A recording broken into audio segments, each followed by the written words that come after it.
Electric field due to dipole at the axis. हमने क्या करना है, एक डाइपोल ले लेना है। डाइपोल मतलब दो चार्जेस होंगे, यहाँ पे ले लिया प्लस क्यू, यहाँ पे ले लिया माइनस क्यू, बीच में मान लिया है डिस्टेंस ए। देखो जैसे ही डाइपोल मिले उसकी डाइपोल मोमेंट आसानी से कैलकुलेट कर सकते हैं। वो हो जाएगी पी से डिनोट करते हैं डाइपोल मोमेंट को, वो हो जाएगी क्यू इंटू ए। तो ये नोट कर लेते हैं, बाद में काम आएगा इस डेरिवेशन में। और जो डाइपोल मूवमेंट की डायरेक्शन होती है, इस पी की जो डायरेक्शन होती है वो होती है नेगेटिव से पॉजिटिव। तो बता सकते हैं यहाँ कहाँ डायरेक्शन होगी, नेगेटिव से पॉजिटिव। कह सकते हैं लेफ्ट साइड को जा रही है हमारी डाइपोल मूवमेंट। अब देखो हमें बोला है इलेक्ट्रिक फील्ड निकालनी है, कहाँ पर, एक्सिस पे। एक्सिस क्या होती है, दो चार्जेस जो दिए हुए हैं, डाइपोल के दो चार्जेस हैं, इसके थ्रू, दोनों के थ्रू अगर कोई लाइन जाए उसे एक्सिस बोलते हैं। Line passing through both the charges is called axis. तो यहाँ पर हमें एक पॉइंट लेना है। तो मैंने यहाँ पर इस तरह से, देखो ये पॉइंट ले लिया है, पॉइंट बी। राइट, इसे बोल दिया है पॉइंट बी, कोई भी नाम दे सकते हैं बी। और इसका डिस्टेंस मान दिया है आर। और यहाँ पे एक स्पेशल चीज़ की है, देखो मैंने यहाँ पे मैंने जो लाइनें हैं वो डॉटेड दिखाई हैं। इसका मतलब क्या है, हमारी एक सबसे बड़ी एजम्पशन डाइपोल के साथ जब भी हम डेरिवेशंस करेंगे वो रहेगी कि आर बहुत ज़्यादा बड़ा है ए से। यानी कि जो इन दोनों के चार्जेस के बीच में डिस्टेंस है और जहाँ पर हम इलेक्ट्रिक फील्ड पूछ रहे हैं, वो डिस्टेंस का फर्क बहुत ज़्यादा है।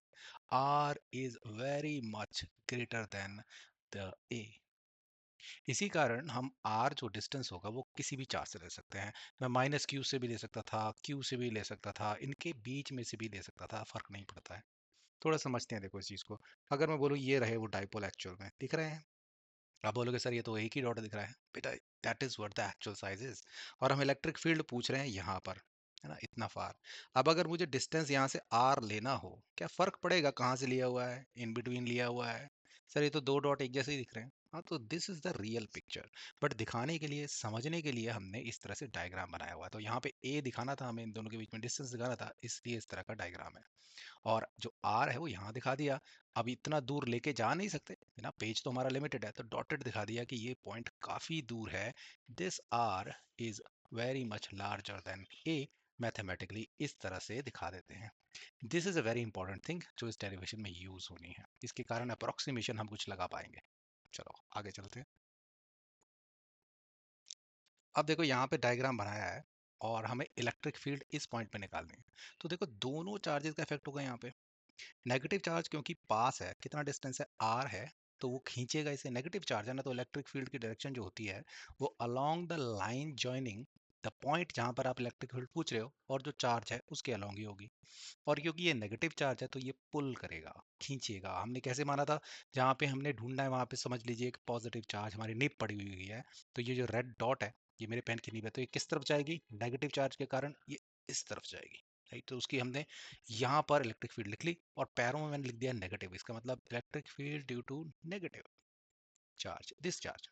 Okay, what about this positive charge, sir इसके कंपैरिजन में, माइनस क्यू के कंपैरिजन में ये दूर है। कितना डिस्टेंस है, देखो यहाँ पर अगर बी से प्लस क्यू जाना हो तो पहले तो आर डिस्टेंस कवर करना पड़ेगा और फिर ए।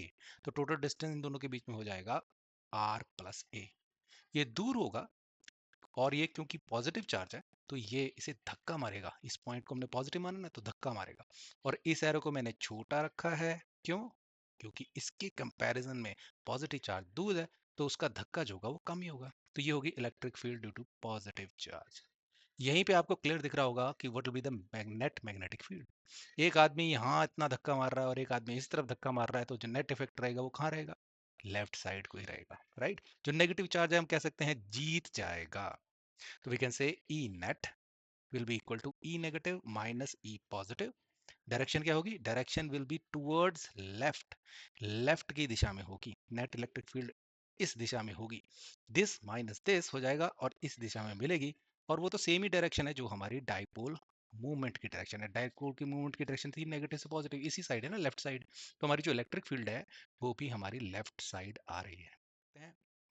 अब देखो डायरेक्शन तो हमें पता लग ही गई है, तो फोकस करते हैं कि सर मैग्नीट्यूड कैसे निकालें। What will be the magnitude of this electric field. तो उसके लिए फॉर्मूले लगा देने इलेक्ट्रिक फील्ड के। तो we are calculating magnitude of net electric field. कैसे होगी, बेटा ये जो है चार्ज, है ना। सिर्फ मैग्नीट्यूड की बात कर रहे हैं तो नेगेटिव पॉजिटिव को भूल जाना, यानी नेगेटिव पॉजिटिव नहीं लगाना है, हमें सिर्फ मैग्नीट्यूड निकालना है, उसकी शक्ति निकालनी है बस। तो ये जो होगा चार्ज Q, इसके कारण कितनी होगी यहाँ पर, वो हो जाएगी KQ/r², क्योंकि इस चार्ज से इसकी दूरी कितनी है, r की है। दूसरे की E प्लस की कितनी होगी, E प्लस की सर r+a² हो जाएगा बटा में, बाकी तो चार्ज तो सेम ही है। क्योंकि याद रखिए हम यहाँ साइंस नहीं दे रहे हैं, ठीक है ना, सिर्फ मैग्नीट्यूड कैलकुलेट कर रहे हैं, इसीलिए एरो नहीं लगा रखा है ई नेट के ऊपर। ई नेट सिंपल लिखा हुआ है, इसका मतलब सिर्फ मैग्नीट्यूड की बात हो रही है। इसके बाद क्या रह जाता है, ओनली मैथमेटिक्स। इसके बाद सिर्फ हमें ये सॉल्व करके दिखाना है और हमें आंसर मिल जाएगा। चलिए देखते हैं। ये देखिए, सबसे पहले क्या किया, के क्यू को कॉमन ले लिया है और इस तरह से आ जाएगा 1/r² माइनस 1/r+a का स्क्वायर, के क्यू कॉमन लेकर। उसके बाद हमने क्या करना है बेटा, इसको सॉल्व करने के लिए हम इसको इस साइड ले जाएंगे, इसको इस साइड ले जाएंगे और इन दोनों को मल्टीप्लाई कर देंगे।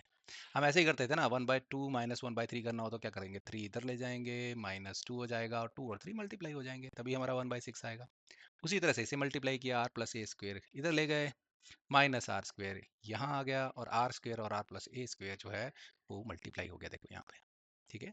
अब देखो के क्यू बाहर ही रखा, अब ये खोल लिया, इसको जो r+a का होल स्क्वायर है इसको खोल लिया, कैसे, याद रखो फॉर्मूला, a+b का होल स्क्वायर क्या होता है, a² + b² + 2ab। उसी तरह से r² + a² r² + a² + 2ar -r², और नीचे अभी सिंपल मल्टीप्लाई किया हुआ है और वैसे ही रखा हुआ है। तो यहाँ पे सीधा सीधा क्या हो जाएगा, ये r² और ये r² कट जाएगा, है ना, this will cancel each other, numerator में कैंसिल हो जाएगा, ठीक है। आगे क्या आता है, ठीक है। अब यहाँ पे हमारा बहुत इंपॉर्टेंट पॉइंट आ जाएगा, क्योंकि यहाँ तक हम मैथमेटिक्स से कॉमन सेंस से पहुंच सकते हैं, a² + 2ar नीचे ये है। इसके बाद क्या किया जाए, इसके बाद दो अप्रोक्सीमेशंस लेंगे हमारी, क्योंकि हमारा r बहुत बड़ा है a से, इसके कारण a² जो होगा वो 0 के बराबर हो जाएगा। यहाँ पे दिख रहा है ना a², इसको 0 मान सकते हैं, और r+a जो यहाँ दिख रहा है इसको हम r ही ले सकते हैं। इसको थोड़ा सा समझ लीजिए, ये कहाँ से आ गया सर, आप बोल रहे हो आर बहुत बड़ा है ए से, बट ये कैसे हो गया। मान लो जो ए है ना, इसकी वैल्यू होती है 0.01, जरा इसको स्क्वायर करना, 0.0001 आ जाएगा, हो रहा है ना, काफी छोटी वैल्यू हो जा रही है, यानी कि ए ऑलरेडी बहुत छोटा है हमने माना, और उसका स्क्वायर कर रहे हो तो लगभग हमें वैल्यू 0 के बराबर ही मिलेगी, है ना, उस तरह से समझना है।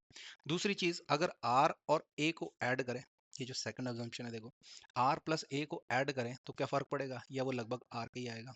r बहुत बड़ा है, मान लीजिए 10,000 है जी, 10,000, अब उसमें ऐड कर रहा हूँ 0.01, a की वैल्यू कितनी है 0.01, राइट, a² निकाला यहाँ पे, तो वैल्यू क्या आ जाएगी सर 10,000.01, है कोई बात इसकी। आप बोलेंगे सर छोड़िए ना सर, 0.01 तो बहुत छोटी वैल्यू इसके कंपैरिजन में, तो इसको 10,000 ही मान लीजिए। कॉमन लाइफ में तो ऐसा करते हैं, 1 किलोमीटर 1 मीटर थोड़ी ना कोई बोलता है, हम बोलते हैं 1 किलोमीटर ही, आप समझिए। तो वही अप्रोक्सीमेशन यहाँ दोनों लगी हुई हैं, एक छोटी वैल्यू का स्क्वायर तो और छोटा हो जाएगा, जिसके कारण वो 0 के बराबर मान लिया, और r+a जो है वो r मान लिया। तो this is the major turning point हमारी इस डेरिवेशन में जो आता है, ये हमें केयरफुली करना है। अब कुछ नहीं है, वैल्यूज कट जाएंगे, a² गया देखो यहाँ से, और r+a की जगह अगर हम मैंने लिख लिया r ही, तो ये भी r² हो गया, ये भी r², r की पावर हो जाएगी 4। अब क्या होगा जी, ये r इसको r³ बना देगा, तो ये हो जाएगा KQ2a r³। बट ये तो डाइपोल है ना, तो सिंगल चार्ज की तो बात ही नहीं होगी। तो यहाँ पर हमें थोड़ा सा क्या करना है, q और a को साथ में देख लेना है, q और a को मल्टीप्लाई करेंगे तो क्या हो जाएगा, p होता है, that is dipole moment, qa = p। तो यहाँ से हमारा निकल जाएगा, देखो 2 को बाहर ले लिया, k यहीं पे रहा, q एंड a क्या हो जाएगा, p और डिवाइडेड बाय r³। अगर समराइज करना है तो अगर इस तरह से डाइपोल पड़ा है देखो, +q और -q, और इस पॉइंट पे, ये एक्सिस पे ही होगा ना पॉइंट, ये वाला पॉइंट, इस पे पूछे कोई इलेक्ट्रिक फील्ड कितनी होगी, तो हम बोलेंगे पहली तो डायरेक्शन होगी नेगेटिव से पॉजिटिव, ये है ना नेगेटिव से पॉजिटिव, लेफ्ट साइड तो लेफ्ट साइड ही होगी। अच्छा, वैल्यू क्या होगी, ई जो होगी इलेक्ट्रिक फील्ड, अब नेट ही लिखने की जरूरत नहीं है, इलेक्ट्रिक फील्ड की बात कर रहे हैं सीधे सीधे, तो इलेक्ट्रिक फील्ड होगी इस डाइपोल की वजह से 2 डबल ऑफ के पी डिवाइडेड बाय r³